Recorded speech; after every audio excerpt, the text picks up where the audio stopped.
Buckle up your bootstraps, everyone, because we have a lot to cover here. Hello, I am your host Westley, he, they, and with everything that has been thrown at us in the last couple months, we've been left with an upheaval of country and connection between ourselves and the rest of our fellow citizens. Today we're going into current events and the executive orders in the US with a massive amount of basics and summarizing what's been happening up to the point of this video's release. We're also going to be covering what to possibly expect and what we can do in what is a very difficult time right now. The point of this video is your warning. If you have high anxiety or issues that are made worse with stress, I am urging you to take this video slowly. Here are the timestamps for each section, so if you just want to skip to the what can we do section, you can. I do not urge anyone to skip this video or sit idly and wait though. I can assure you it's important to speak up and get active now. So, let's first start by quickly running through the myths they've been using for fear tactics. From top to bottom, let's go over them all. So, being transgender is not a mental illness, but it can cause dysphoria, which is listed in the DSM-5. The only actual cure found for dysphoria has been to transition. A very small percentage of transgender people detransition, and most that do it for safety reasons like avoiding homelessness or dangerous encounters from aggressive transphobic people. There is plenty of research that shows younger children know and can understand their gender identity as early as 3 years old and are confident in knowing their gender by 6. The only thing causing many transgender or non-binary people to be unaware of their identities is strict social codes and lack of information. Given the danger and stigma around being such, peer pressure or social pressure is not what makes people transgender. It's more dangerous to be this way right now, and to choose that on purpose would be silly. Considering the social stigma around it right now, we can clearly see the opposite happening with people detransitioning for their own safety, not because they aren't transgender. Doctors do not perform major transition surgeries on children, especially not overnight or while they're at school. It's actually very rare for anyone to get top or bottom surgery under the age of 18, and those that have gotten it as early as 16 years old had to go through extensive doctor and therapist approvals, not to mention their guardian's consent. Trans athletes don't usually have an advantage in sports due to their hormones, especially if they're on hormone replacement therapy. Trans women who went through puberty and have not yet started the transition can have a higher advantage, but their genetics are also going to play a vital part in that as well. If schools change to a weight class system similar to wrestling instead of a gendered one, then they can easily solve that problem. There are genetically and mentally more than 2 sexes, let alone genders. If we're talking chromosomes, it's easy to find the study showing findings of XXY, XYY, and many other chromosome combinations. This is what makes some people intersex, who can have all ends of the spectrum involving sexual characteristics.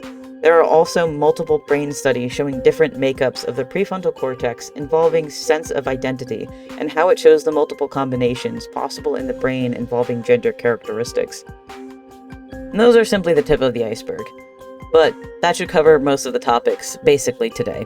We'll be able to dive into them deeper in other videos. So how do we sum up what's been going on so far, knowing what we know now? What are the things we're doing and can do about it? To do anything, we first need to know what's going on and who and what we're fighting against.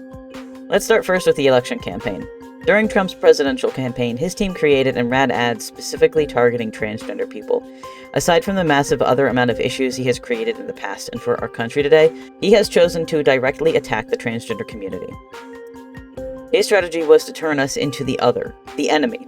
This was achieved by his team creating and running a political ad spreading false information and using a misleading piece of information from a 2019 ACLU questionnaire filled out by then-Senator Kamala Harris. This also included an interview with the National Center for Transgender Equality Action Fund. This interview is what was used in later clips against Harris's campaign. In the interview, Harris is talking with a reporter about incarcerated citizens and the cases involving transgender individuals in prison. She was expressing that those prisoners deserve the same access to gender-affirming care as any other United States citizen. The political ad run by the Trump campaign used this clip out of context along with Trump's later false claims about Harris's intention to perform and pay for transitional surgeries. The ad stated, "Supports taxpayer-funded sex changes for prisoners." Surgery. For prisoners. For prisoners. Every transgender inmate in the prison system would have access. It's hard to believe, but it's true. Even the liberal media was shocked Kamala supports taxpayer-funded sex changes for prisoners and illegal aliens. Every transgender inmate would have access. Kamala's for they, them. President Trump is for you. However, what the ad so carefully left out was the end of Harris's sentences stating, every transgender inmate in the prison system would have access to the medical care that they desire and need. I have a long-standing commitment to fighting for the rights of transgender people, for the dignity of transgender people.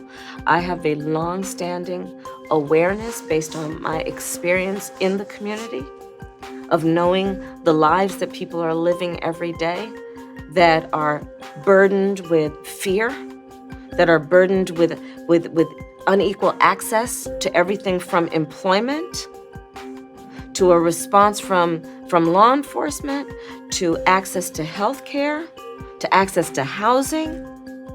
I mean, it covers the gamut. And I'm fully aware of it. And again, this is not new to me. That's why way back when, with the power that I had, I used it in a way that was about pushing forward the movement, frankly, and the agenda. And so look at my record to know, when I was Attorney General, I learned that the California Department of Corrections, which was a client of mine, I didn't get to choose my clients. Right, a client of the Attorney General. A client of the Attorney General, right. Of the Office of Attorney General, that they were standing in the way of surgery. For prisoners. For prisoners. And there was a specific case. And when I learned about the case, I worked behind the scenes to not only make sure that that transgender woman got the services she was deserving. So it wasn't only about that case.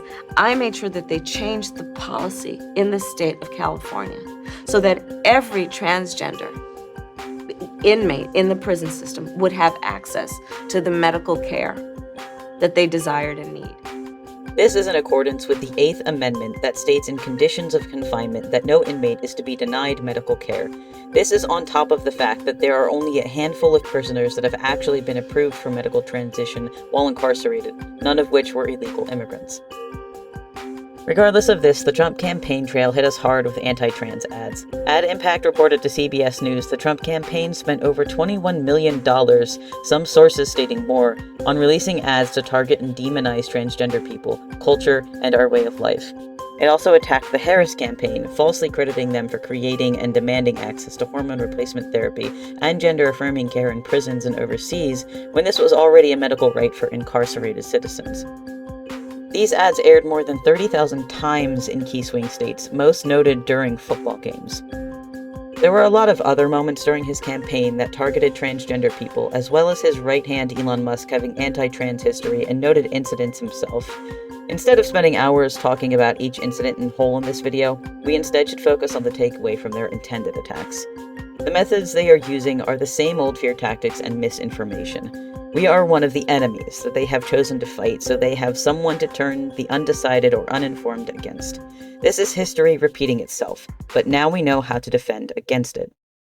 Now that Trump has been elected and we've seen some of the executive orders take shape, we are now starting to understand the full impact. In the case you have not read the orders released, here's a quick rundown of which ones pertain to transgender people and where they sit at the time this video was made.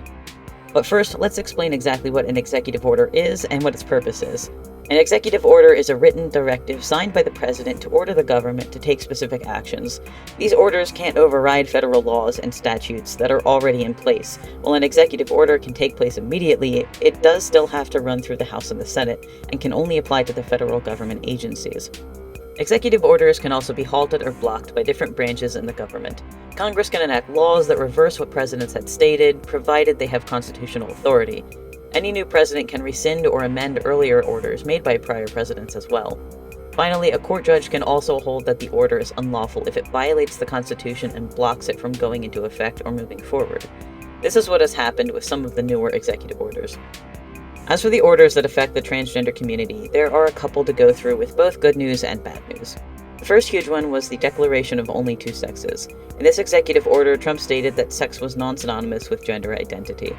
While this order has not been fully blocked by the time this video was made, a section of it has been put on hold. On February 25th, a judge temporarily blocked the policy involved in this order that would move incarcerated transgender women to men's prisons using a preliminary injunction, as well as bar any incarcerated person from gender hormone therapy and medical care.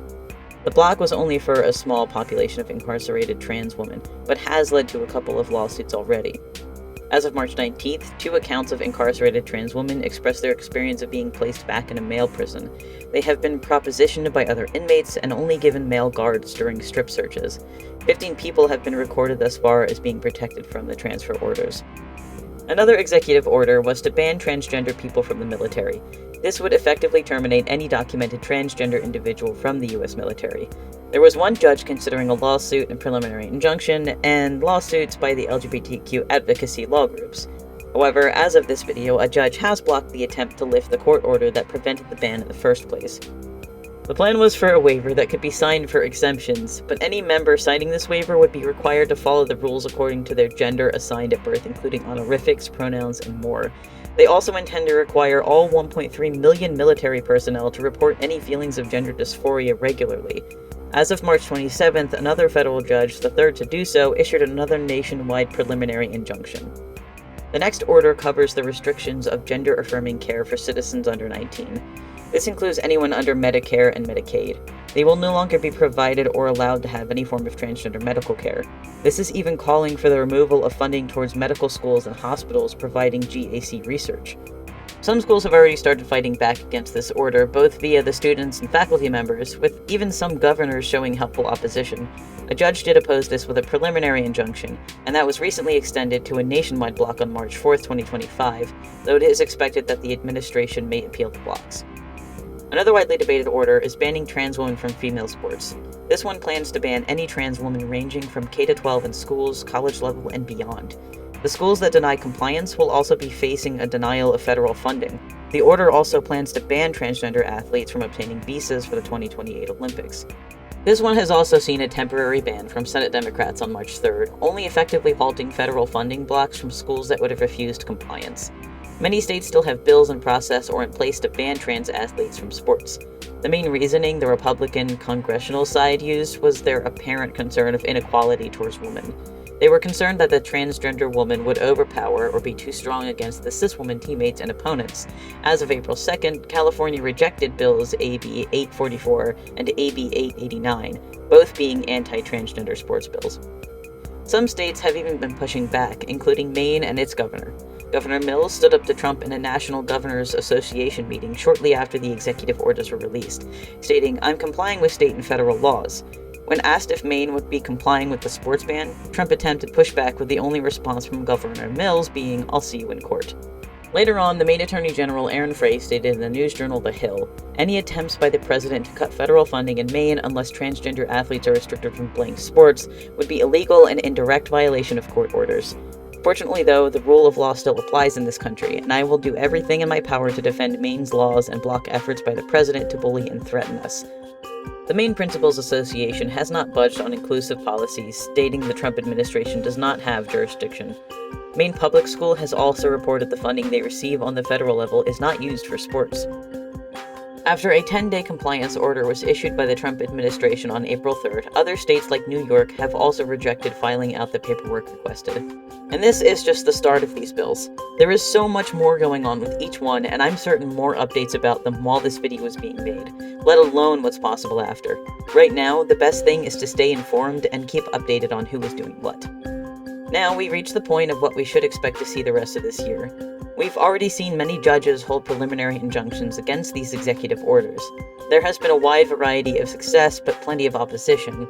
We should expect them to continue to hit hard against the courts and Congress to pass these orders, and force them into effect until someone takes a stand to halt them.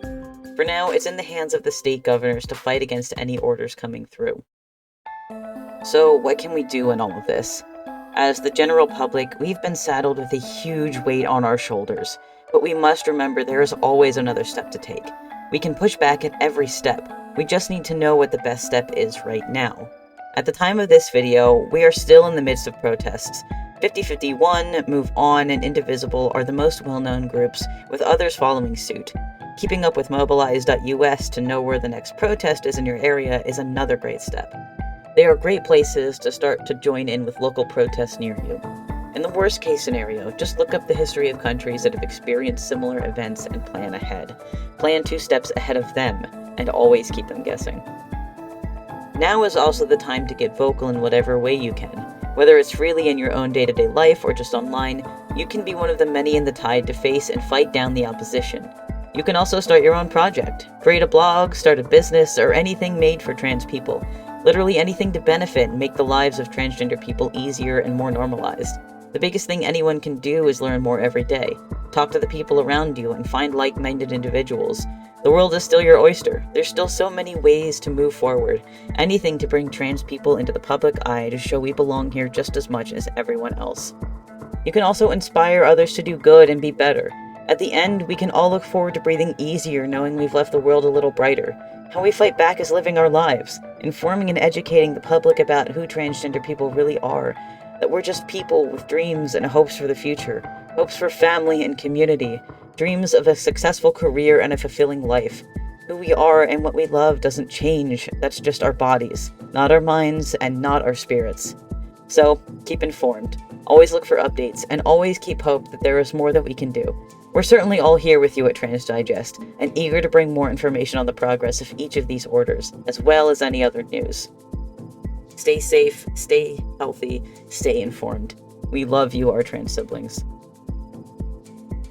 You can also check out our other playlists on the channel for the 101, current events, reviews, studies, histories, interviews, and more. Thank you for watching, and we'll see you next time. Stay proud, my trans siblings, and stick with us. See ya.